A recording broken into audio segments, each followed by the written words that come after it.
I'd be curious to hear, how many of you had heard of Bun before this event? Cool. All right. How many of you have tried it? Awesome. How many of you have tried it just for the package manager? How many of you tried the runtime? Cool. And what about the test runner? Cool. It's just nice to know. we don't have any telemetry right now, so we actually have no way of knowing other than just like where are the bugs. Lately, we've been seeing a lot of people using the shell, and that's been pretty cool. Actually, how many of you have used the shell? Cool. Yeah, so I don't actually have that many slides. I'm just going to give a brief overview of Bun. So this is Bun. It's an incrementally adoptable JavaScript toolchain. We install packages from NPM 25 times faster than NPM. Honestly, the number is higher than that in a lot of cases, but it's safer to say 25x. We have a really fast built-in bundler, also the runtime and the test runner. And really kind of what we try is to make every different part of Bun use other parts of Bun. So like the test runner uses the bundler to make TypeScript, JSX, ESM, and CommaJS all just work. The shell, we're going to ship Windows support on Monday, and there's still a lot to do there, honestly, but we're at 97% of tests passing, and part of that actually is the shell, is because on Windows, for the package manager, very frequently you need to have post-install scripts that run, and those will use command prompts on Windows, and you have to deal with this stupid like cross-env thing where you have like environment variables, and then there are all these weird platform-specific things you need to do with, like rm-rf doesn't work on Windows, and so we have a shell that makes all of that stuff work. But that's one of the newer things. One of the things we haven't actually shown that much is auto install, and that is, if you don't have node modules in a folder and you do have package.json, you can just run files and it will automatically install them using the versions from package.json. And it will install it from a shared global cache, so it like saves disk space. What else should I talk about? Can we go to the next slide? Yeah, and just some of these numbers are out of date, but people just seem really excited about Bun.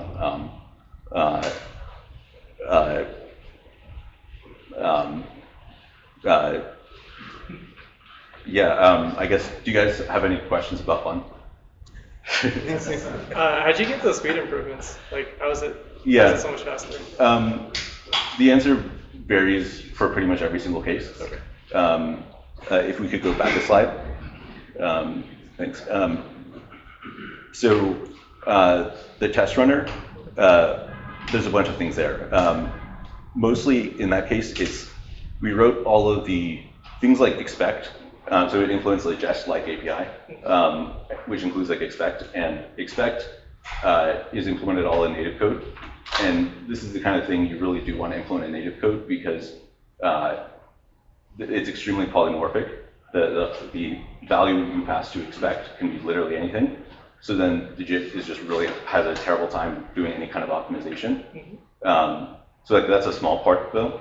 A bigger part in that case is like the TypeScript and the JSX and also all of that stuff, because frequently you have to run a separate transpiler, which is then also separate from the module resolver, which is then separate from like you'll usually have some layer on top because you have to like do like custom like module mocks and things like that. And each of these, when they exist as separate layers, means there's a cost because they have to make it all very like generic. And so by putting it all into one somewhat opinionated tool, we can make a lot of this stuff faster. But yeah, the answer for like the test runner versus like React server-side rendering is pretty different versus like the bundler. But like philosophically, we just spend an insane amount of time trying to make stuff fast.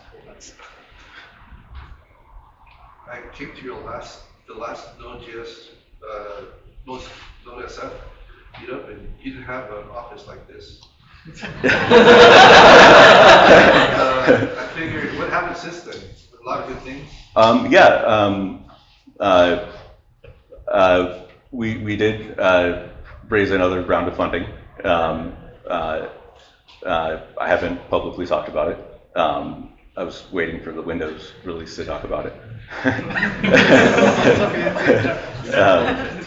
But yeah, we raised $19 million for our Series A. Things are going really well. It's been really awesome. Yeah, and we're hiring. Yeah. So I've used one for the first time in the past few weeks, and I'm really enjoying it, and the improvement in the experience it gives to a JavaScript developer. I'm wondering, longer term roadmap, are you going to comment on that today? Like, what's the vision, I guess? I'd love to know. So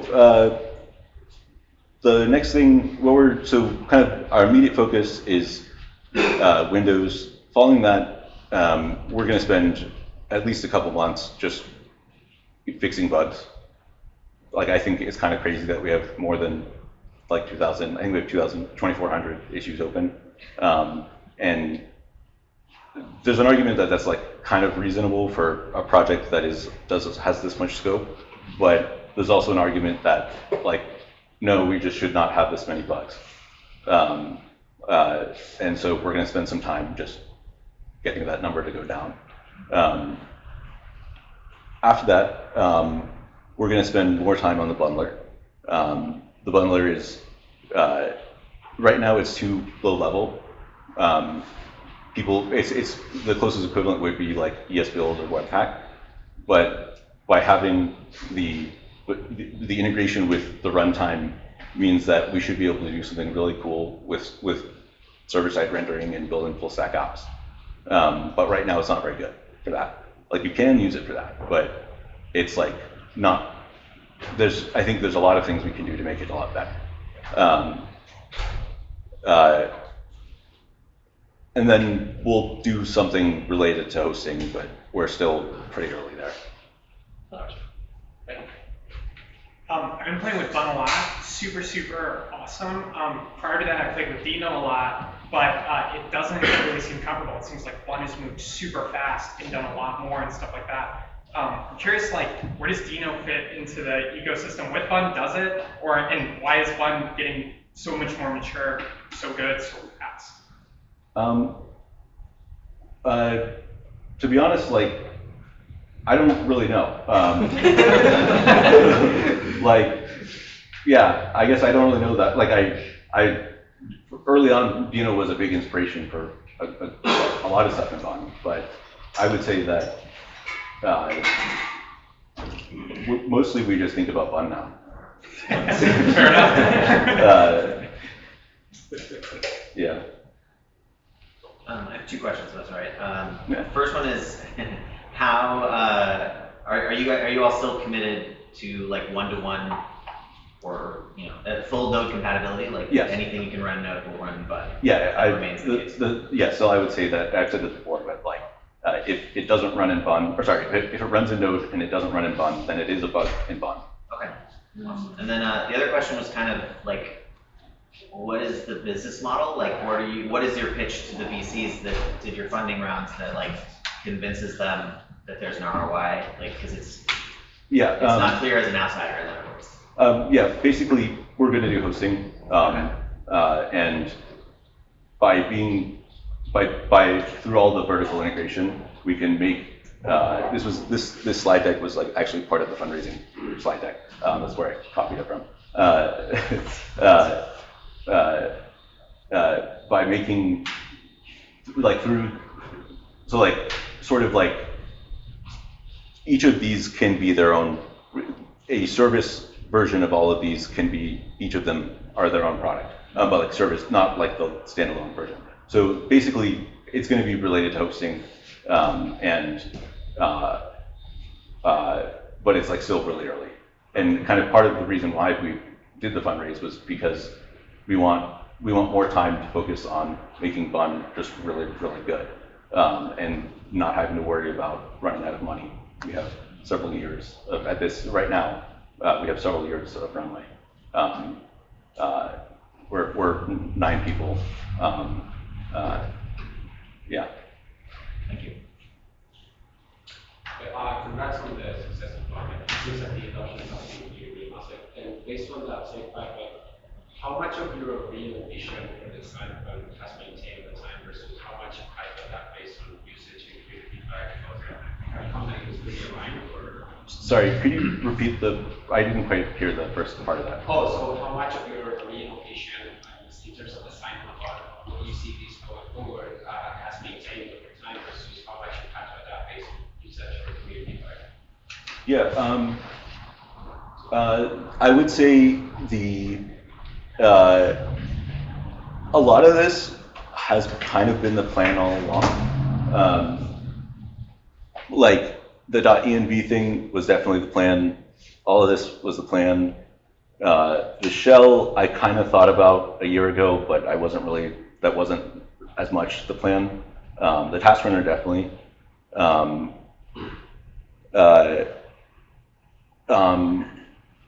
Yeah, basically I've just been really frustrated for years how slow all this stuff is and how complicated it is.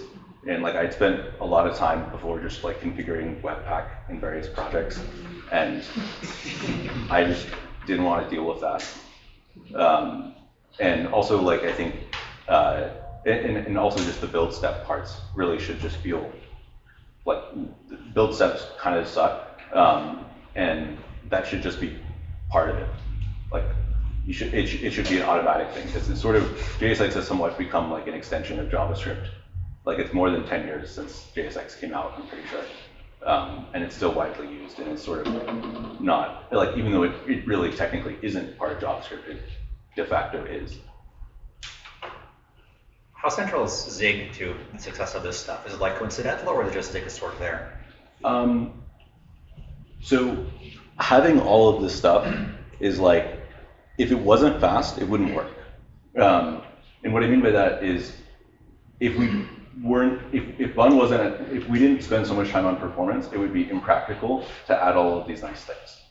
And Zig is very good for writing fast software. That's like its niche, is that like, it's typically, like one of the things about Zig is that it has this philosophy of no hidden control flow. And so what that means is like, if you, like for example, in like C++, it has automatic constructors and destructors. It's very common in most languages. And so there are all these functions that are run just by the fact that the code that like you added an object or removed an object in somewhere. And because Zig doesn't have that, you can very carefully see everything that's going on. But on the other hand, it means that you have to deal with manual memory management, and that's like really annoying. But there are various ways to make it not annoying. So you're Zig all the way, like Zig is the engine. Well, the engine tech is JavaScript core, which is the engine that is used by Safari. But yeah, the runtime is majority Zig. We do have some C++, mostly related to like the JavaScript engine stuff. But yeah. Any plans for a registry, and like what problems do you see with the registry if there are? It's something we've thought about, but I think it's really hard because I don't think like NPM has all of the JavaScript in the world effectively, and it's there's like an inherent, I think it's just really, it'd be really hard to start a new registry that and like get traction for it. A lot of Bun, we at pretty much every part we think about how are we going to get as many people to use it as possible. So like that's why like all of Bun is incrementally adoptable. That's why you can use the runtime without the bundler, or you can use the runtime. You can use the package manager with Node.js, and then you don't even need to be using the runtime or the bundler or the test runner at all. Or you can use the runtime with a different test runner, etc. Like, so I don't really know how you get users for it, so I wouldn't really do it. Maybe as like a paid thing at some point, but like that would be the focus, not like a NPM competitor. Right, makes sense. So kind of curious, like, where does this 4x faster like really come from? Is it just writing in Zig, or is it like getting rid of UV, or like what? There's a lot of things. It is a lot of things, but I can go into the things.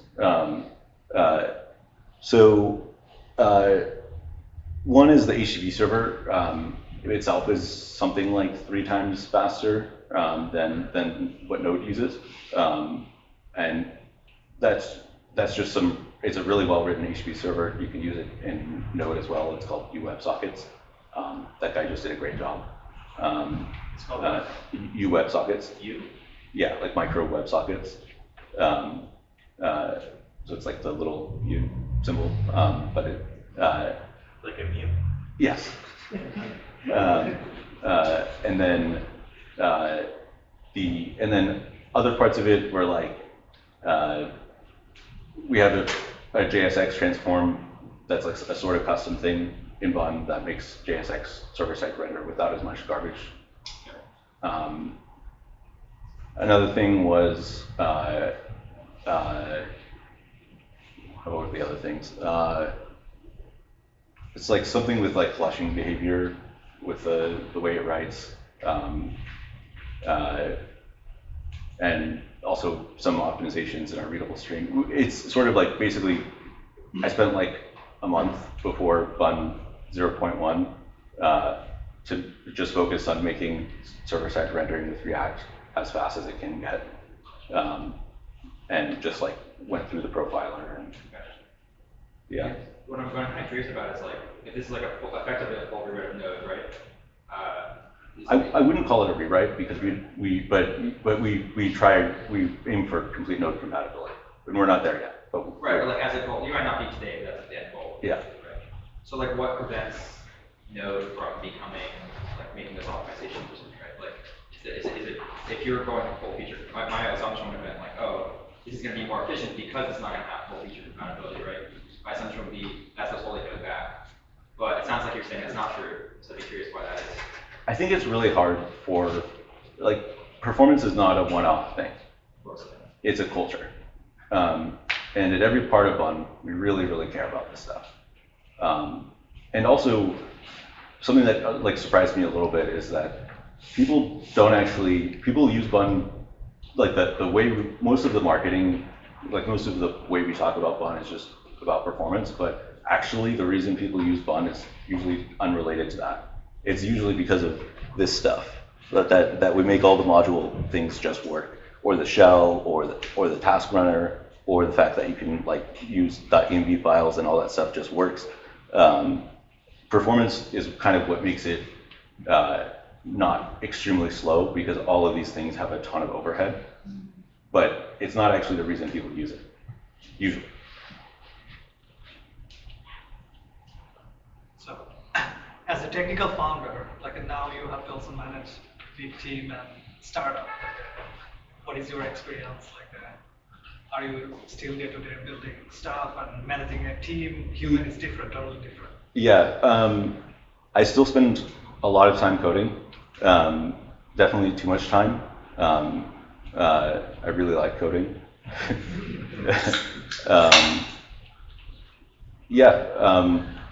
I think, I mean, it's really cool just like seeing like growing the team and like having more people work on Bun and like I'm learning so much, and like it's really great. I'm curious about what your thoughts are of Bun with Beat and Bun with Lambda. My opinion right now is Bun with Beat is like you can use it. I don't think it's good. Like that's not a statement about Beat. That's a statement about our node compatibility, and also about like there's some parts there where like Beat does. There's a lot of overlap between the things Beat does and the things Bun does, and so and because most of the way that works right now is through just compatibility, it ends up being the case that Bun and Beat sort of do the same things twice. So like we load your env files, we load your tsconfig.json, and then Beat loads your tsconfig.json again. But we've also spent a bunch of time trying to make that like not super slow, even though it's doing duplicate work.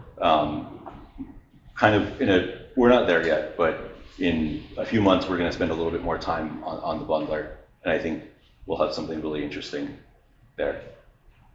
What about the Lambda?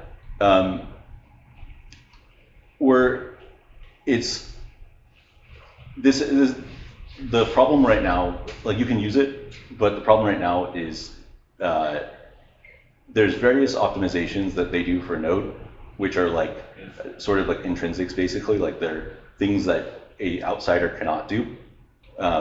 So like the start time is just really not as good as it should be at all, in Lambda specifically.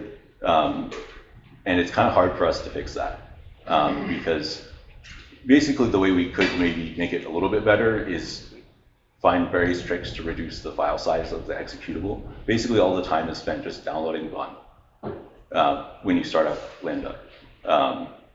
So even if you use like bun build -- compile, which makes a standalone executable and all that stuff, it still takes way too long to start. Yeah, it's usable. It's just not as good as we want it to be. Are you going to be working on it? Not immediately, because our focus right now is really more on just like bugs. And then a little bit later, we'll be focused on hosting. But given anybody else, just okay. Cool. But like, given your luck with fundraising, at some point you're going to start reaching out to actual like cloud providers and say, "Can you give us a custom experience for Bun?" I think that would be great, and I think it's something that we'd be interested in helping with. So what would be that experience? Like, let's say you have a cloud provider, someone will say, "Hey, we need to have like Lambda style like functions with them." What's if you would the core like technical challenge for them to do it, for like for the partnership to happen? What would you like to see from the platform?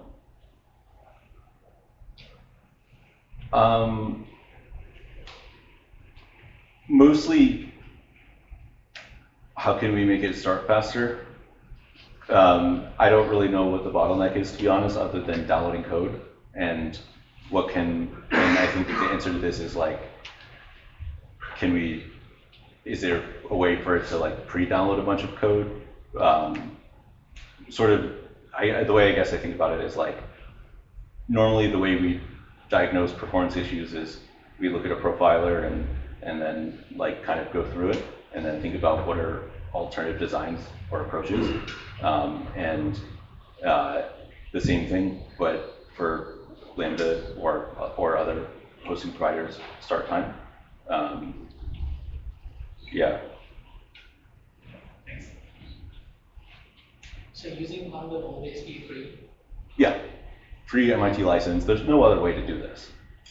Like, if we I think like even like those like public that like Redis license or whatever, like that doesn't make any sense for us.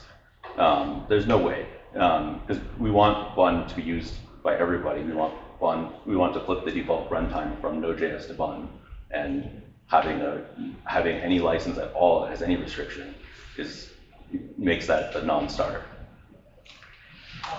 Do you know like many big big projects being run on Bun right now?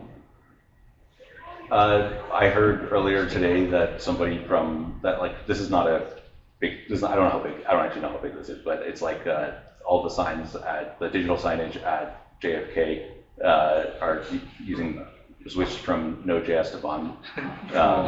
That's like a really random example, but that was just earlier. Are you expecting over the next 2-3 years this to be more adopted? Yeah, I mean, we last month our downloads grew 29%. So that's exciting. Yeah, and notice that, so you have the integration with SQLite, it's not on the list. So Yeah. you're not tackling databases. Does that mean that you're going to have better integrations with SQLite, or what was the purpose of? Well, I don't know. I think honestly, I thought about putting SQLite on here, and I just didn't do it.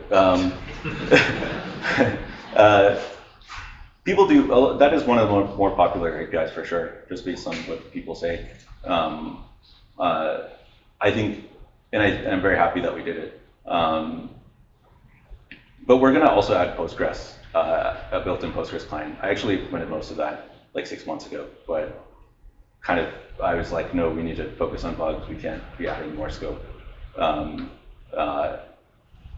I think having built-in database providers for the most common databases is a very good idea, because it's such a, like pretty much every real project needs a database. Yeah.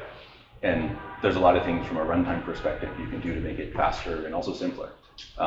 Specifically when you're creating large amounts of objects that have roughly the same shape repeatedly, this is something that's easier to do from native code efficiently than from JavaScript itself.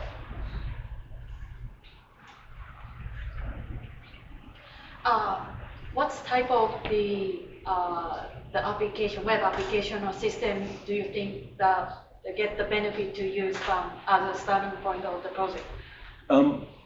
It ranges, but server-side rendering is a good use case. Mm-hmm. Another good use case is kind of quick, small scripts, especially because of things like the shell. Because very frequently for like kind of DevOpsy kind of things, you want to have like a little bit of shell script, but like mostly code, or like you want to like run a shell script for every item in like an array that you like fetched from some JSON, and that's something like the shell is very good for. How do you think about the front end? Let's say the front end and back end is like Next.js system. Yeah, I would say right now, like our bundler is too low level, and like you can totally do, you can use the bundler. We have like a bun.build as an API in the runtime, but the experience is not as good as something like Vue, and we're going to make it a lot better, but not right now. Understood. Thank you so much. What would be some of the coolest attractors for your hosting product? It's really still too early, to be honest, but what we're thinking about is like full stack applications, and just making Bun really good for that.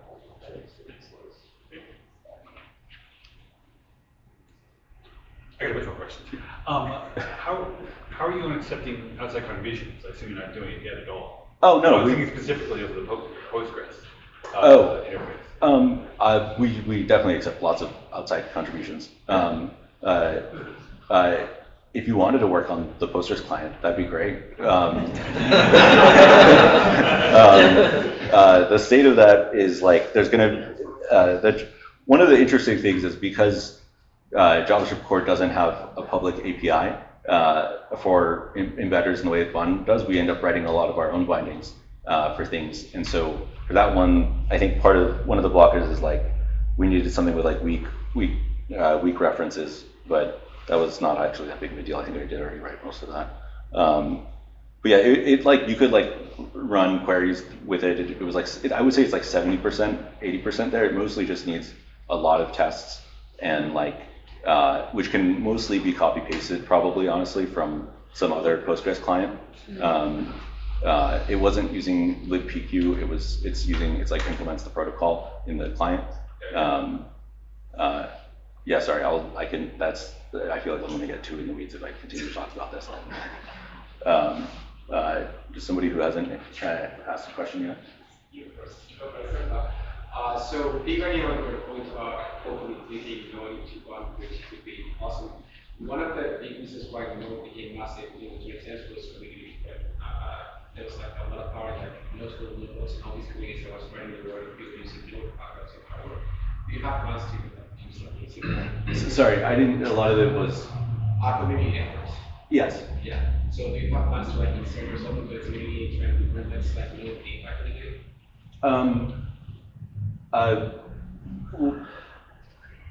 I think one difference now versus then is that JavaScript is like, the ecosystem is really mature. And we definitely want to have a lot more and better integrations with all the various projects. But I think it's just different now. And like, part of why we focus on node compatibility so much is that if it works, like if it's working in, like if we just do node compatibility really, really well, then it'll just work with everything. Yeah, so the reason why I'm asking is because there's been a lot of cases over the years of tools that are better than the existing tools, and they should take others, but they don't. Like Parcel is one case, right? Like Parcel, when they came along, they did a lot of stuff, but Webpack was doing way, way better. And it's one of the reasons why Webpack then actually go out and did zero boundary in terms of stuff that they did. But they never really took over, right? So it's like, how do you avoid falling into a same trap and making sure that people actually adopt on long term?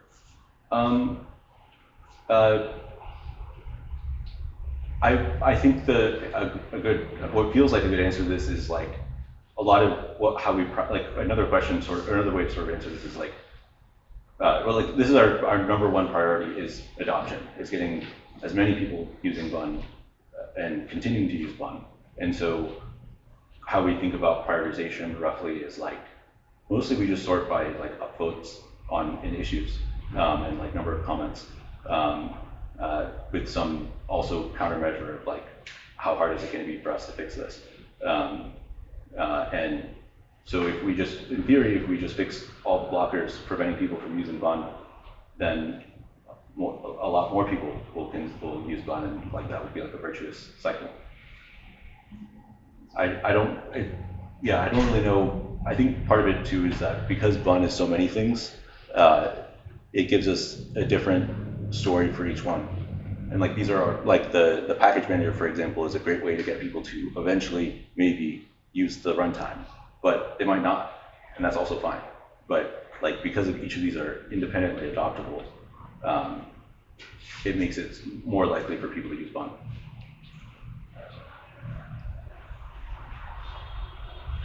Yeah. Speaking of like server-side rendering speed and stuff, I work somewhere where like the profiles are like 90% React rendering on the server. I'd love to like move the whole Next.js thing to Bun. Would you expect like the issues, if there were issues, to be in like old packages with like NAPI stuff, or like would you expect like Next on its own without like old packages to run just fine? Like would it be like older, weird no compatibility stuff? Yeah, I think that's the case. The caveat is that using Next specifically, Next will do its own build stuff, and then some of that will cause Bun to not. It is like a de-optimization. And then it also has to use. We need to make this better, but it has to use like for specifically for server-side rendering. You can use like the node, like there's like React DOM /server.node, and there's also /server.bun. So then when you import React DOM /server in Bun, it will use the Bun version. And that is the one where, that has the most impact that we've specifically optimized. There's actually a bunch of stuff we can do to make the Node HTTP implementation in Bun a lot faster. Something like, in fact, if we could spend the time on it, which we can't right now because we need to focus on bugs, but if we could spend the time on it, we can make it something like 2 to 3 times faster. In fact, faster than Bun.serve, because the web API response overhead is actually like very significant compared to like the Node API stuff, and for the sake of time, we implemented Node HTTP on top of Bun.serve. But if we just undo that, it will get faster. So like, it should be faster, and it should still be faster, like even today, but it won't be as fast as it should be. One last question. Would you say the same thing about if you use Remix instead of Next.js? Does that also duplicate a lot of work, and is there something I need to do to make it actually use Bun more? Remix does have a build step that does duplicate some work, but I don't think it's quite as much. But I think, like in the Remix case, we can have like an adapter. They have a whole adapter system, and we should just do that, but we haven't. What do you mean by that? So like there's like Remix has like adapter-node or something like that as one of their packages, and I think they have one also for like Cloudflare workers. For what? For Cloudflare workers. Oh, okay. And so we should just build one of those, and then we can add specific optimizations for Bun, and then that should make it good. Yeah. Cool. I think that was the last question. Thank you, Jarred.